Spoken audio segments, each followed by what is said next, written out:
いやー、なかなかどっちがいいんだろうな。はい、マクティチャンネルへようこそ。今日もご覧いただきありがとうございます。今日はですね、この Android Auto と CarPlay どっちがいいんだろうなっていうところですね、すごく悩んでたんですが、それを解決する方法がありましたのでご覧ください。どうぞ。CarPlay と Android ってやっぱり Apple と Google っていうところですごくね、どっちもいいんですよね。僕は Mac ユーザーだし Apple の製品ばっかりで iPhone もユーザーで、身の回りは8割ぐらいが Apple なんですね。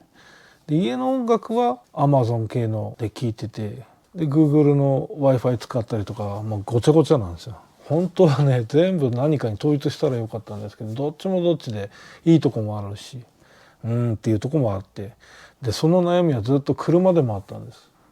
僕は今こちらでカロッツェリアのこのディスプレイオーディを使ってるんですけどね、これは今主にカープレイで使ってます。これは実は Android でも使えるので、 Android のスマホを持ってる人は Android にもなるし、スマホが iPhone の方はこうやってカープレイになるんです。携帯電話どっちも持ってるっていう人なかなかね、プライベートで両方持ってますっていう人はあんまりいないと思うんですよね。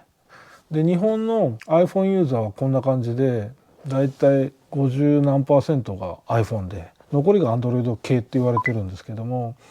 その他にもちょびっと Android じゃないものもあるんでしょうけど、そんな感じで日本人のユーザーはやっぱり Apple が多いんです。なので車もやっぱり最近増えてきてるのはカープレイで使う人も多いし、どんどんカープレイが進化してるし、カープレイが多いんだろうなと思います。ただカープレイすごく便利なんですけど、一点だけね、これは安全上の当然なんですけど、動画が見れないというユーザーがやっぱり多くて、動画が見れないことに対するストレスっていうんですか、動画が見れたらいいのになっていう方も実際いらっしゃるんですね。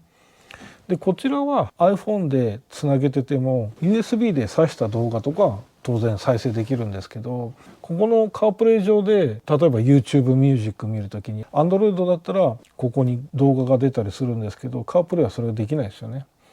なので皆さん結局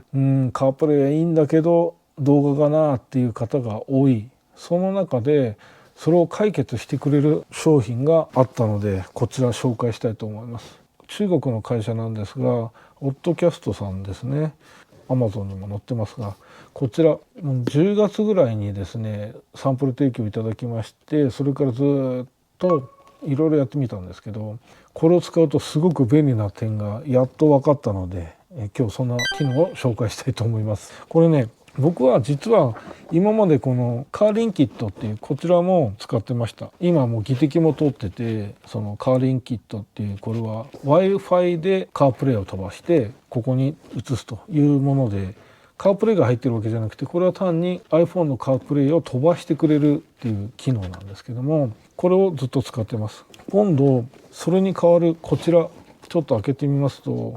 実はもう評価何度もしてるんで開けてるんですけどね、こういう箱に入ってまして、製品的にはこういったものですね。でこれが大体大きさ的にはこんな感じでちょっと大きくなります。でこちらも当然技適は通ってますので安全です。でこれは何かと言いますと、知ってる方が多いと思うんですけども、カープレイのものにつないで Android として機能するというものなんですね。これは Android Auto でもないんですよ。この状態だと Android 端末ですね。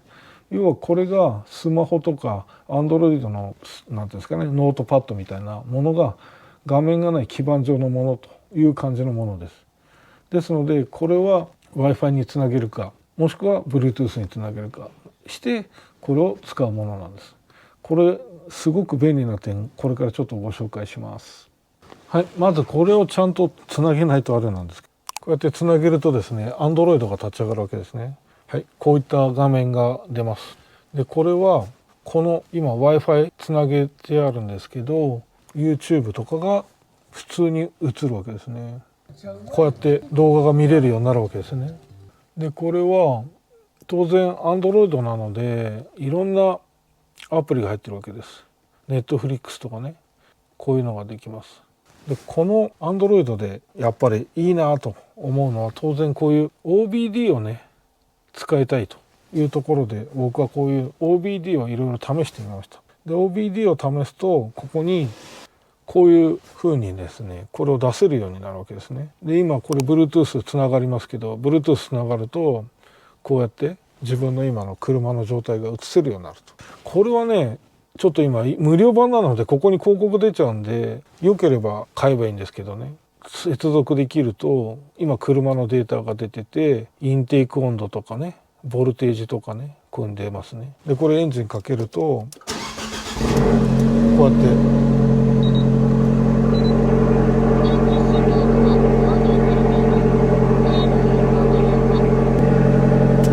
こうやって OBD が読めるようになるわけですね。これがすごくやっぱ面白いなと思って、そういった感じでですね、結構便利な機能がこうやって後々いろいろ入れられるのがこの Android の良さですよね。なので CarPlay では当然できなかった YouTube ミュージックも動画がね出せるわけですよね。例えばこういうのも、著作権があるんで音を切りますけど、これで今音楽だけなんですよ。で音楽だけなんですけど、 Android の場合はこれが動画にもできるんですよね。ちょっと iPhone で今撮ってるんで画像がねちょっと飛んじゃってるんですけど、実際は結構綺麗に見えてます。あとは2画面にできるので、これをやりながら例えば、一応こうやって2画面もできるというところも便利かなと思います。なのでこうやって Android は便利な点が、この OBD と接続してこういうアプリがあるんですよね。これがねずっと入れたかったんですけど、CarPlay はできないじゃないですか当然。ですけどこう Android だとこれができるというところがあって、これはね使えるなというか、これは楽しいですよね。これいろんな情報を出せるんで、もう全て表示させることもできますので、今まで使ってたメーターじゃなくて、ここにね音楽を聴きながらもこれを表示させたりとかもできます。で地図もいらなければ、こういうのを表示したいなんていう時はね、例えばサーキット走行とかする方だったらここで OBD を出せるので、メーターいっぱいつけなくてもある程度の情報はここでも出せることもできるし、すっきりさせたい方なんかはねすごくいいんじゃないかなと思いますよね。でこれの便利な機能としては、もう一つがこのスピードプレイっていうのを使うと、これでね何が起きるかっていうと、今度これはこれでカープレイになるんですよ。でカープレイと Android のこの接続ってちょっと Android の時はどっちかが相殺になってしまうので、これで今カープレイ立ち上がりましたけど、カープレイを使う時はカープレイだけの Wi-Fi で、Android の例えばアプリを使いながらカープレイをやると Wi-Fi 接続ができなくなっちゃうので、アプリは機能してるんだけどどっちか優先ということになります。なので今はこれはカープレイにこうやって表示になりましたけど、これはこれで使えるんですけどカープレイだけになりますね。でカープレイをやめて Android に戻りたい時はこれをすると Android、これは今 Android なんですよ。すごく似てるんで紛らわしいんですけど、でこれはこれで使えます。ただ共存はできないので Wi-Fi のネットワークを切り替えなきゃいけないので、その切り替えがちょっともたつく時もあるかもしれないので、そこはちょっとどうかなっていう人もいるかもしれないですね。一点難点は、これでカープレイをメインに使うんだったらカープレイ専用の今まで使ってたカーリンキット、もしくはオッドキャストで出ているカープレイ専属の Wi-Fi 接続、そっちの方がいいかなと思いました。そのいい点っていうのはやっぱり動作がカープレイ専属だけだと早い。こっちは今の状態は Android 上でこのカープレイを動かすとなると、やっぱり Android の機能としてカープレイのアプリを立ち上げてるので、ちょっと若干ディレイが生じますよね。という感じで使っていくと Android も使えるしカープレイも使えるというのがあります。カープレイしか車に乗っかってない、それを Android 化したい、そういった方はこれはすごくいいなと思います。なので隣で助手席で動画が見たいとか Android に慣れてるとか、そういった方がいたらカープレイしかつながらない機能の車でもこれをつなげば Android 化ができるというところもあるので、それは便利な機能かなという気がしました。Android もただ Android 9なので、Android 今11じゃないですか。機能の差っていうのは当然あるので、Android 9っていうところ限定なんですけども、Android 9でも普通にこうやって使える機能は多いし、アプリもいろいろ OBD のアプリもいろいろつながるので、OBD をこう飛ばす装置をこうやってね、僕はこの装置を使って今飛ばしてたんですけど、これを使えばこうやって映せるっていうのがあって、これはこれで便利かなっていう気がしますね。割とすぐつながるんですよ。これはね、僕は動画を見ないんですよ。その車さすがに。ただ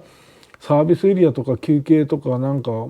ね、もしくは助手席に誰か乗るんだったら動画が映るこの機能をね持ってて、その時に使えるとか、あとはこの Android でこういう OBD でこれはあればエラーコードもチェックできるし、エラーコードいちいち iPhone でこうやらなくても常にここでエラーコードチェックとかできるアプリもあるしと。で当然エラーコード消すこともここでできるので、そういうことを考えるとこれはこれですごく便利だなと思いました。あとはこうやってねメーター表示させて、このメーターもね OBD がデータを持ってればここにいろんなメーター追加できるし、グラフもできるしっていうところもあって、今これをこういうねちっちゃいメーターにしてますが、これもっと大きなこういうメーターもできるですね。例えばこれで追加してアイテムをアットディスプレイとかしてね、ダイヤルグラフとかディスプレイとかあって、これダイヤルで例えばインテーク空気温度、インマニュアスインテーク空気温度を週で知りたいっつったらこう出せるわけですね。でこれが好きにできるわけですよ。こうやっておけばいくらでも出せるので、グラフでやると何が出るかな。例えば燃料圧力、電圧、OBD、グラフも出せると。グラフがちょっと見にくければディスプレイ。ディスプレイだと何ができるか。何ですか。デジタル表示になるわけですね。こんな感じで常に表示ができるわけですよね。これはこうやってやればいくらでも出せるので、これはすげえ便利だなと思いますね。マルチメーターとしてはこれ最強じゃないですか。これでやってれば常にいろんなデータが全て写せますからね。これはサーキット走行なんかする方だったら、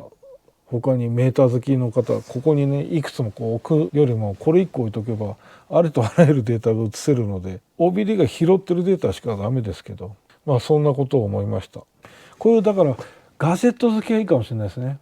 例えば Android を使って何かこういうアプリをいろいろ入れたいなんていう方にはすごく面白いんじゃないかなと思います。当然動画も Netflix とかドラマも見れるし、音楽も動画で見れるし、ありとあらゆること Android でできることはほぼ網羅してるので、ディスプレイがねでっかければいろいろ2画面も見やすいんですけど、僕の画面はちょっとちっちゃいんで2画面化する意味はあんまないんですけど、カープレイかAndroid かって決めかねている方はこれを持つことによってたまに楽しむ、もしくは良ければずっと楽しむこともできると思います。ただ注意点としては、走行しながら動画を見ては本当はいけないし危ないので、そこは僕としてはお勧めしませんけど、例えば渋滞中とか隣で彼女奥さんが見たいとか、動画ドラマ続き見たいとかいうのであればここでね見ることも可能だというところですね。僕はこれは動画を見るというよりもむしろこのメーターとしてちょっとしばらく使ってたんですけど、これねこの1個でここで見る僕の中華のあれよりもこれはね使ってて面白いです。何せこれだけメーターいくらでも表示できるのでリアルにこう変わっていくのが見えるんでね、すごく面白いです。でメーターだけじゃなくてグラフもできるのでグラフの変化とかもできるし、そこは面白いんじゃないかなと思いました。こちら概要欄にですね購入先 Amazon リンク貼っておきますので、よろしかったら見てみてください。結構いいお値段するんで、皆さん悩まれてる方も多いと思うんですけど、先ほど言ったようなメリットデメリットを踏まえていくといいんじゃないかと思います。カープレだけで満足している方ははっきり言ってこれはいらないと思います。ただカープレイ使ってんだけど Android も欲しいな、 Android で動画見たいな、 Android でこうやってメーター映したいなっていう方には使える機能でおすすめなんじゃないかと思いました。はい、そんなところで今日はこちらオッドキャストさんのこの商品をご紹介しました。よろしかったらいいねとチャンネル登録お願いします。それではご覧いただきありがとうございました。バイバイ。